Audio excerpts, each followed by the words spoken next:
Alright, so before I tell everyone what the topic for today's video is, I want you to take a look at the guest we have on the show today. Parth sir, I think it's assumed that this has to be a cricket video. Yeah, and not Irish, who will feature only for football. But I thought I saw a football jersey, so I thought it's going to be a football episode. I'll settle the debate here. And yes, we are talking about the Women's World Cup, and this is us on GameTime Banter.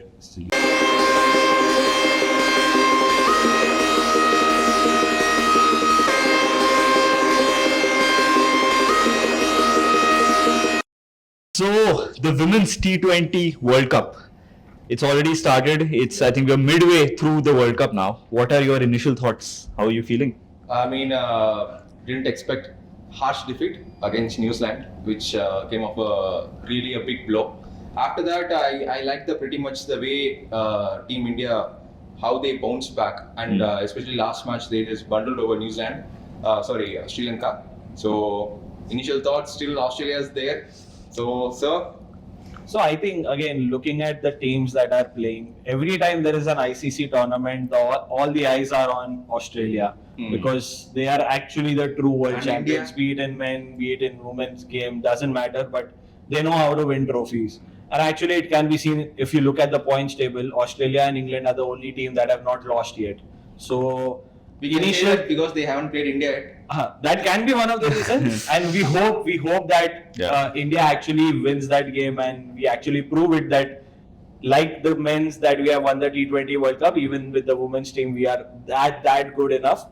But yeah, again, looking at the initial thoughts about the tournament is that, like always, Australia are a very better team at this point of time, and England, because it's in the other group, they don't have that kind of competition that we have in our group. They are also undefeated at this point of time. After seeing the first match against New Zealand, you felt like, are we in a backseat in this World Cup? I did, honestly. And I'll tell you, I was a little surprised after the defeat, because if you see the numbers for New Zealand actually lost the last 10 of their international T20 matches before getting a win against India. So it was like they're coming back from 10 defeats and then they defeat India.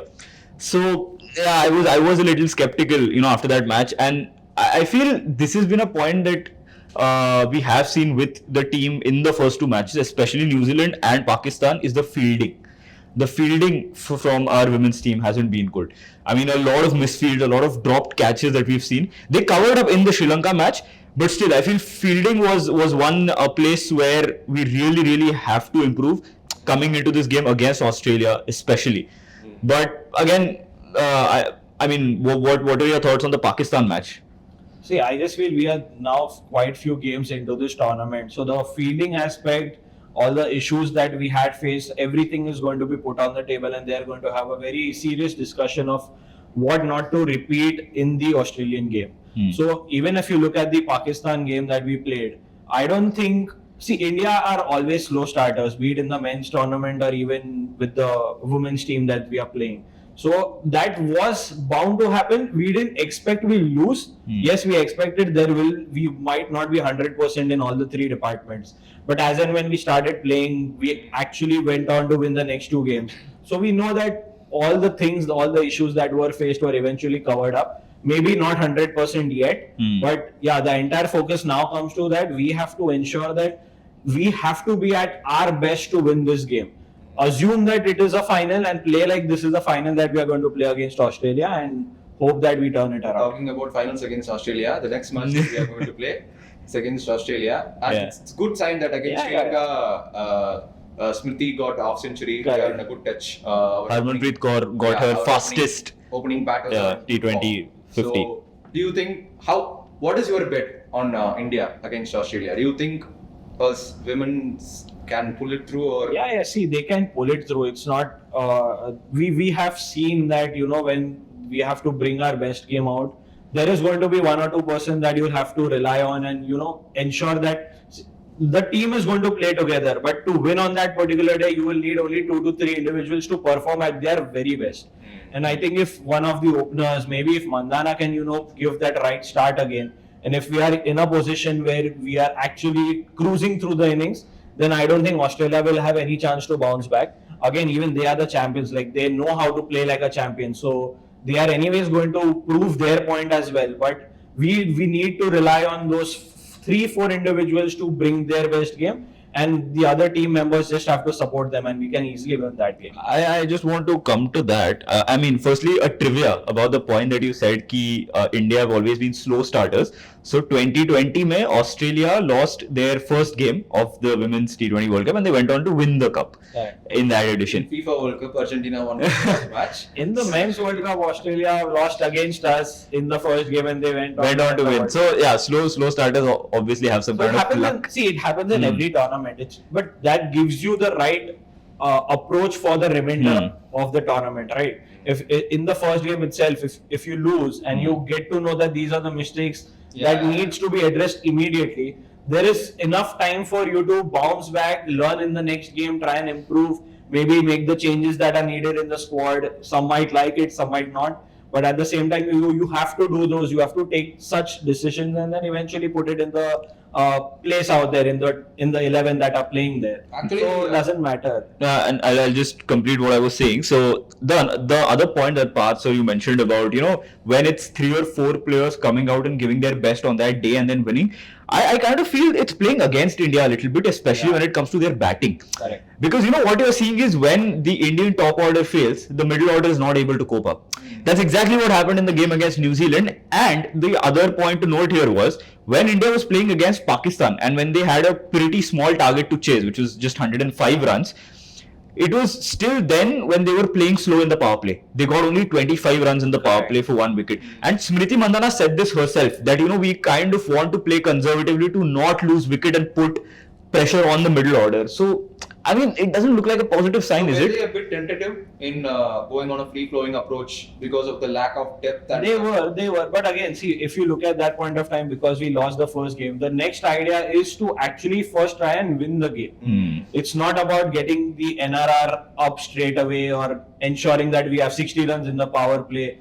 The entire idea after losing the first game is get back on the winning track. Yeah. And now that we are at a stage where we have won the next 2 games, we are actually I won't say we are very comfortable in the points table, but we are at a position where we know that this is the game that we have to win and we might just qualify. Correct. So if at that point of time, if they would have thought, okay, no, 25 is very less, let us try and get 50 in the power play. And if they would have lost, let's say 3-4 wickets, I think that would have been another case where we would have lost.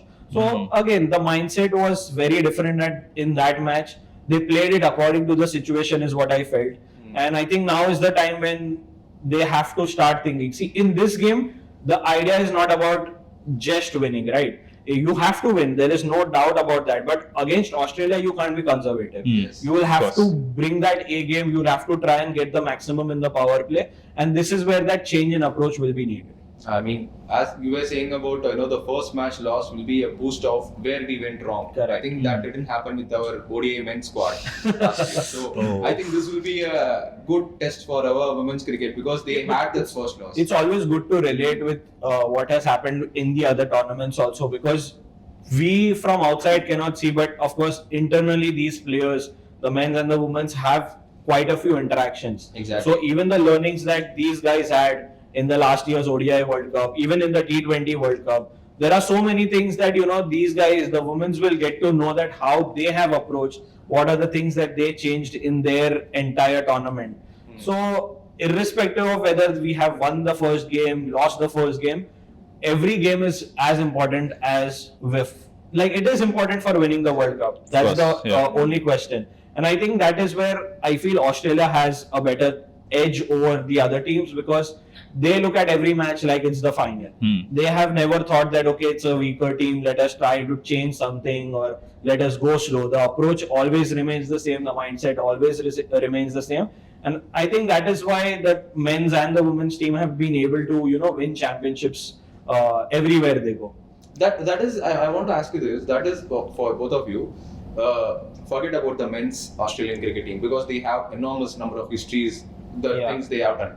But even in women's Australian team, what do you think that give them the mindset of if we are stepping in, we are winning? That attitude it's not built in a day. Correct. So that they are doing that is different from other teams like India or let's say England or that mindset is Aussie's mindset. So from where are they getting that? From an outsider's perspective, I think it's a little difficult to comment on this because you, of course, don't know what's going on inside the camp and in the player's mind. But I think one thing that really helps Australia is that they have a good pool of talent. Even in the women's team, you will see that. Matlab, when we say about when we were talking about India and when we say that the top order was kind of reliant on the middle order, Australia is never that way. Australia has players in all positions who can play. They have, of course, good really good top order. They have brilliant all rounders to again help that. So I don't really know what goes on inside the camp because I don't think it would be fair to comment on our side. I don't know what your I'll thoughts tell you are. the word that he used, the camp that he's talking about. I think everything and anything that a team plays or team does on the field depends on what they do in that practice camp. So, irrespective of which coach is brought in or how many players are new coming in, making their debut or whatever it is, there is a set process that these successful teams have. And I think once the players are told about the process and they try to just follow that, they automatically find that winning formula. Because as you rightly said, this is not something that happens in a day. The processes are set maybe since a very long time. Exactly. Talking about the England cricket team right now, the men's cricket team, they have a process that they are going to play aggressive cricket. So any new player that comes in, even he has to follow that. Irrespective of whether he knows to play like that or not, is a separate matter. But even a player like Joe Root, he used to fail for quite some time. He might have gone back to his approach, but now again he's into that aggressive mindset again. So for a player to also stick to that process becomes important, and that is when the team actually starts evolving. So I think teams like Australia, even England, the England's women cricket team, everyone have a very good process. Even India, for that matter, everyone has a very good process that they have kept. All the training practices, everything that they have planned is very well, put into thought. And it's just about execution. On the day, if you are able to execute your plans, A, B, C, whatever you have made, you are going to win it. And I'm talking about the Australian match winners that they have in the squad. One name that I particularly want to mention is Megan Scott. Yeah. She got a 3 for 3 in 3.6 overs in the last match. And with that, she became the leading wicket taker in the Women's T20 World Cup. 46 wickets in 26 innings. So I mean, when you have players like this, it just becomes easy. Winning becomes a little easy. I don't want to take away any credit from the team at all. But any Indian player that has stood out for you in this tournament specifically? See, I'm just looking at what is going to happen next, and I feel the difference. Again, we are trying to focus a lot on the top order, but that is where the expectations come in, right? The top order is the one that actually tries to bring that difference, and I feel Mandana is going to be that player that, again, she has played whatever was possible in the last 3 games, but I feel that she is going to be that difference. If she is able to capitalize on what she has done so far throughout her career, I think she can be a big difference for us. Do you think our, especially Indian women's teams, batting and bowling are complementing each other like the men's batting and bowling, or you see a quality difference in the batting and a quality dip in the bowling? I feel it's improving. I won't say that it's already at par, but it is improving. The bowling department is definitely becoming better and better, and especially in this World Cup, we are seeing players like Shriyanka Patil. She's been on fire this time. So, and again, you have these young players coming up through the domestic leagues, and then WPL we have seen. of course, she played really well in the WPL. So I feel it's improving. We're coming at par, not yet, but soon. But you spoke about Shriyanka Patil, but again, you can't compare it with the men's team, because if you look at the players that were playing in the men's team, they have been there for quite some time, right? Yeah. So it's a very big difference if we try to compare it with the men's and the women's team, because if you have a good pool of players that are playing for so long, you eventually start to complement each other in every way, be it fielding also for that matter. Like everyone knows, Jadeja is suited for point for a particular bowler. Maybe he might not be kept at point for, let's say, a spinner. He might be kept only for a pacer. Anything can happen. Any sort of combinations happen. But that can only happen when you can only start complementing when you are playing for a long period of time. Looking at the women's team, there are so many players that have come in new as well through the WPL ranks and maybe through domestic leagues that they are trying to play. So it will take some time to get that harmony in place where everyone is trying to complement each other. But for a ICC tournament at the level that they are playing right now, I think they are doing far well. So next match against Australia. So do you see the potential final here, or do you prefer some other team if India? No, I would say I'm very happy that we have Australia playing up next, because this is the time you have to bring your A game. If you are able to bring your A game and win this game, the confidence that you take from here for the knockouts is going to be very, very important. Yes. And again, we know the history of Indian team in knockouts, and this is the right time, Especially in ICC tournaments. especially in ICC tournaments, and this is the right time when you have to get your A game into place. Come on, And- guys, we broke that jinx last year. No, but see, it's not just about breaking the jinx, right? Once It's about and it's, yeah. trying to carry that. Australia, if they would have thought that, okay, we are the world champions, let's lose it and just play for fun, they wouldn't have won so many cups, right? Fair. It's about continuously winning across sports, the hunger. across whatever they are trying to play. The hunger has to be there. They have to ensure that we win it again. And I think we actually are in a much better place right now, having Australia next lined up. Bring the A game. I don't know why, but I'm just trying to think very positively that having Australia up next is a very good boost for us. We have to ensure that we bring whatever is right for that particular day, ensure that the momentum is carry forwarded, and once we are able to go ahead, I'm sure good things can still So happen. just final predictions from both of you. Will it be a win or a loss, and a big margin or a small margin? See, I don't want to bring out calculators like what RCB generally does. Sorry, RCB fans, but I feel it's a win. It has to be a win. There is no two ways to it. I'm an optimist, but I'm going for Australia win. Ooh, okay. So we have two differing opinions. So I'm just going to be neutral here. What about you? No jinx. I don't want to say anything at this point of time. See, I think it's not about jinx anymore. Yeah, we fair. all thought We are matured we now. all thought India would lose in the finals, but they broke the jinx. So we for years have been saying that this was jinxed. Every time it's jinxed, but I don't think that's the case. So you can give your opinion. I don't think it's going to have any effect because they are playing out there. Don't be a diplomatist. Then. No one will blame you for India not qualifying. Of course, never. So I think I'll go with Shriram this time. I feel Australia is going to have the edge somewhere against India. Versus us. That's fine. That's fine. Well, India wins, then I will tell them. It is I because of you. contributed 0.00001% just by supporting them. Fair. At least you guys can't say that now.